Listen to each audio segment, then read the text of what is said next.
सदस्य साहब के साथ आ चुके हैं।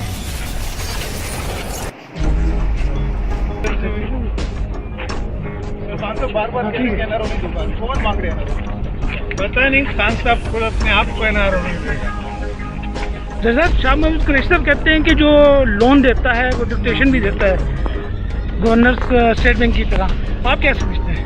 मैं समझता हूँ कि ये गवर्नर को लाना एक पाकिस्तान की भूल है और तारीख में ये इकोनॉमिक तारीख में पाकिस्तान के ये बात याद रखी जाएगी। और ये मेरा कहना आप याद रखना कि इन्हें बहुत बड़ी गलती की है। एक IMF के चाहे वो पाकिस्तानी क्यों ना हो उसको ला के आपने अपने घर में बिठा दिया। जरदारी साहब, अपने ही वजीर खजाना को इस हुकूमत में वजीर खजाना देखकर कैसा लगता है? हफीज शेख ना वो ये लोग टेक्नोक्रेट्स होते हैं, किसी के नहीं होते, कुछ पार्टी के लिए नहीं गए होते। जरदारी साहब, नवाज शरीफ ने अपनी खामोशी तोड़ दिया क्या?